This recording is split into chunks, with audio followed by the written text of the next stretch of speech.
that did everything to take that 8-hour shoot and do it in 30 minutes. How do you, okay, so how do you get really good at prompting? Because that, I mean, is that it, okay? I'm a user. I don't understand it at the level you do at all. And I've got a base level knowledge of it. I've messed around with chat more than any of them. And I've messed around a little bit with others. It's moved so fast that, like, what do you do with this when you're just, you know, you're somebody that wants to be like not left behind, but you don't want to go as deep as you are. Like, what do you do? Well, first of all, I think it's easy for me because, like I said, I'm dyslexic and I can't spell. So it's like two babies talking to each other, you know? But no, honestly, give it rules. Like you can be as descriptive as you want. I can do it with basic rules. So what I did is, like, with our platform, and not just going back to sell this, but so we have a part where it's like, you know, it has VEO built in, Soro, like all of the image generation things built in. Mm-hmm. But what you don't realize is with ours, you can put a basic script, like create an image of a luxury house in the Midwest. On the back end, it actually generates a full script with description to make it a better prompt. Mm-hmm. You don't always see that. So you use AI a little bit, but sometimes you don't always need it, but just give it rules. Like with our video tours, that was the toughest part because that was staying compliant, right? So now we're creating videos where you're going through from photos and you can't add anything to keep it compliant on a true listing. It's okay to do that on your hero page, but not for a listing. So then those prompts, like, that's where I brought in. So, you know, connections is always a big part too. So I have a good friend that was a client. He's just won. Shout out to David Weiss, by the way. He's just won a couple, like, the film festivals here, Omaha, Atlanta, New York, for his documentary, The Rose Man of Omaha. Yes. The little guy. Yeah. He did a documentary on him. When we were talking about how to prompt, is I brought in a real director. So there's pre-built prompts that shoot it like a director would shoot it. Oh, okay. So I got you now. So I thought you meant you hired like a director of AI for your company, but you're talking like... Yeah, so for every product, we try to bring somebody in for that field. Okay. Right? Well, that's interesting. Well, like, here's where I feel like it's... There's no way to stop AI from potentially taking jobs. It's going to happen. It's happening. And so I bet you get the best product from it by bringing someone in from there. And to me, it's like, okay, at least I'm saving a couple jobs. Yeah. So one thing I noticed with AI, especially like when I'm doing like graphics, it cannot take a picture of somebody and use their actual image. Yes, it can. Okay, but it doesn't, at least in the Chat GPT, but yours can. Well, yeah, it depends because you're probably, Chat GPT. We'd like to use it for our AI for creating like our podcast thumbnails. Okay. And Owen looks like some weirdo every time I put it in the AI. So there's a couple different ways around that. So one of it, we actually have, that is one of our big things that a lot of people like, is you can take a photo of yourself and create your lifelike avatar and just record your voice for 1.5 minutes, and it will capture your voice and you will always have your voice to use. So then you can just start doing scripts and it will generate from a photo you moving and talking like you're actually talking to somebody with your hands. Mm-hmm. And you can change the level. Oh no. Yeah. Look how scary you look. Yeah, that's what I showed this to my wife last night. She's like, "This is Owen's AI image." By the way, she's like, you might want to go with a different picture because like, I don't know. That's not it. It's not him. But yeah, so we're trying to. I'm like, honey, you can't polish a turd. Okay, let's just. This is probably as good as it gets at this point. But I look like myself. You look, yeah, that's totally you. At first, I thought it was an actual picture. I'm like, my God, what was I doing? It's our new podcast. Well, that's how I ended up the one with hair. Like my original versions were like they have hair. I like that. Yeah. And then I had some past clients and friends that created a Bjork Nation then on Facebook. So Then they started using our AI to like generate like falcons flying off my shoulder, like logos, all this weird So stuff. there's a group just to reproducing you. Yeah. Bjork Nation. I love it.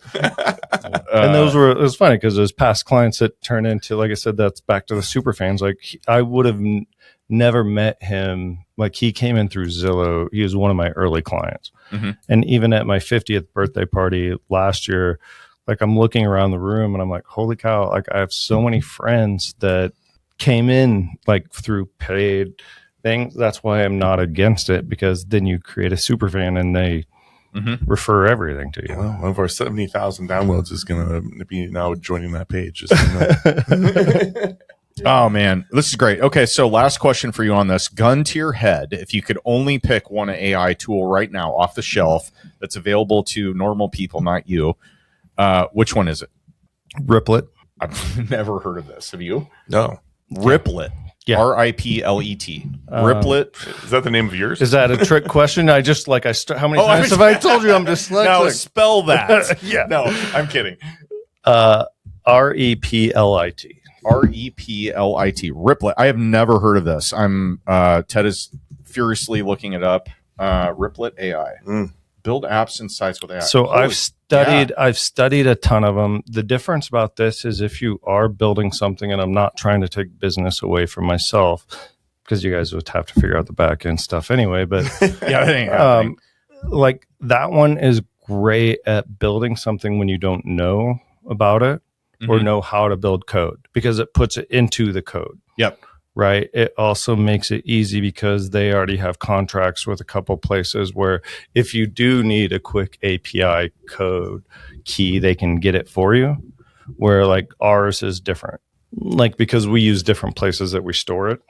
Right. So we'll make direct negotiations with like Gemini or HeyGen, things like that, 11 Labs to have a cheaper cost for the whole year. I feel like you're just making words up now because like I don't recognize any of these. Gemini, I do. Okay, so Replit, man, I feel so unprepared to ask you really good questions about this, just because like it's such an advanced thing, and it happens so fast that like you just continuously left behind. But one last thing I want to ask you about this is, I find myself trying to get good at AI, and then I go way off the rails and just start messing around and creating like stupid videos, and then all of a sudden I look up and it's like 3 hours later. Like how do you stay on the rails with AI as you're looking to use it versus you're just a user? Does that make sense? Yeah. And I actually, to be honest, see this could potentially be a social change eventually, is because I find myself talking to AI in a totally different way. So now when a chat bot actually even reaches out to me in a text, I almost know right away, and I find myself responding back like I'm programming. Okay. And I almost feel that communication might change to that at some point. But, maybe that's just where I fit in because I'm always a little awkward, maybe. But after I spent 6 months talking to AI to create my book, I understand where you're coming from. Have you guys seen the movie Her? Yeah. I have not. With Joaquin Phoenix. You should watch it. This came out. Oh yeah, 8 years ago, 8 or 9 years ago, something like that. It was Joaquin Phoenix was the lead, and it's a dystopian future. Scarlett Johansson is the AI voice that he's talking to, and everybody is walking around talking to their own AI. And this was eerily similar to how everybody is with phones right now, but in the short amount of time, probably the hardware and with who knows if Elon Musk's whole brain meld thing that he's got going on. How many people dating their AI these days? So I had this literally come up from a client in Tucson that's subscribing to our real estate platform. Okay. Like at first I thought she was joking. She was dead serious. Like, hey, your honest opinion, is AI going to take over the world? And I'm like, what? And she's like, well, we can create all these like avatars of ourselves through your AI. Is it going to start posting things? That is not the way AI works.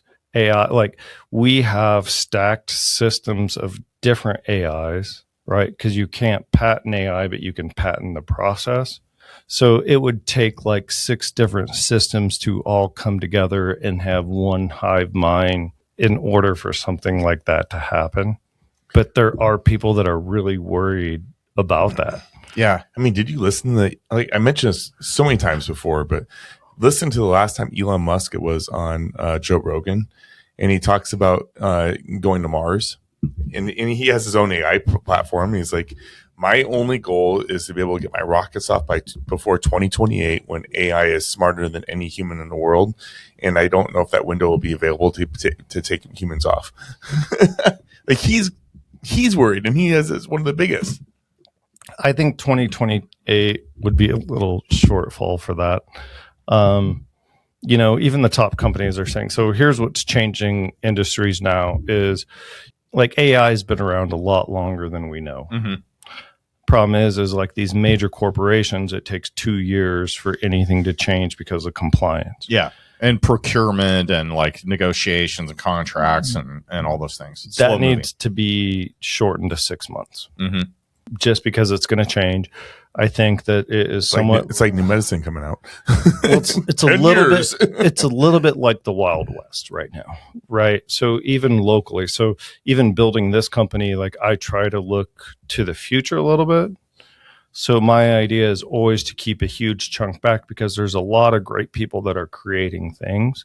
The problem is they'll start finding out that if they build this AI platform that, okay, this could be revenue generating, is they cannot program, they cannot sell, they cannot, once they get their first client, they're spending all their time making sure their product is great. Yeah. And it sets them so far behind. So okay. As a larger company, like I said, I have, we're lucky enough to have a large angel backer, and we're already gaining traction, is that it gives us opportunities to also sometimes gobble up those little ones, right? To make it a larger company. We will never be in the top 4 for AI companies. I'm not saying we're going to be a Google. We're not going to be a ChatGPT, but we can be in the top for real estate platforms, AI automation, and app building, right? So we don't have to be the best at the top thing, but we can be at least in the top 3 of any of those other fields. Like Zillow. Well, that's a different beast. But. Yeah. Wow. Don't set your goals too low, then you'll get bored with it. Well, so our data, so just to show some backing, like our data, and feel free to look this up because I've done my research and maybe I'm wrong. And anytime I do research, I always look at it from when I was in a medical background, right? You have to have peer reviews. You have to, like, it has to be real data. So the dummy site, which is actually My Golden Brick, is the website of the whole company. And that's not a place where you go in to do your templates. If you want to go check out the AI stuff, go to imakepage.com. But My Golden Brick was set up to test our SEO and AEO. And so that was a site that you don't log into. Average with paid ads for a new site for the first 30 days would be 1,000 to 5,000 page views. And that's with paid ads for your first 30 days. This is yours? Yeah, it doesn't look great, but it was just to test. Mm-hmm. Our first 30 days, we had 37,000 page views. Okay. Yeah. And we have it blocked so there's not AI bots that are making those views. Right. And so the data is showing that we are showing up on AI searches. And that was just 30 days. 10 days later, we were over 60,000. I don't know what the number is today. Okay. Man. And that was from January 13th. Well, I think we're gonna probably have you back on season 2 to talk more about this as your business gets more mature and like things are just evolving exponentially with this. So I'm endlessly fascinated about AI, and I feel like I'm so behind already. And you've rattled off so many things that I've never even heard of that it almost gets to the point where I feel like a boomer, and I'll be like, that's not for me. I don't need a cell phone.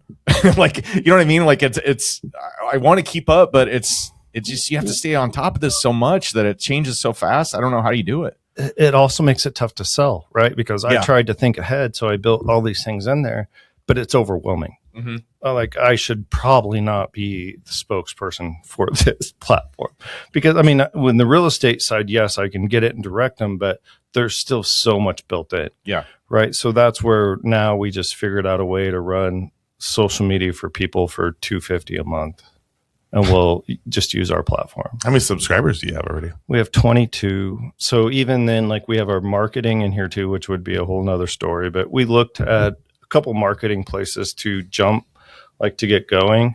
One of them actually came back with a proposal to buy a percentage to use our product. Okay.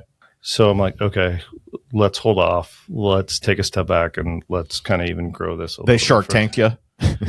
Yeah, I get Shark Tanked every day. I've gotten like 3 proposals now that. Oh wow! Like, that's well, cool. we opened up 10% to like the beta testers is what I did. I thought that was fair. Give Smart. the large teams. I didn't expect them to do it until they were done testing it, but the 10% was gone within 3 days, and that was before we launched. God, so crazy. It's Hey guys, this is Ted with the Kash and Dash Show. Please like and subscribe to our podcast. I gotta get back to this Rio group. Everybody say hi.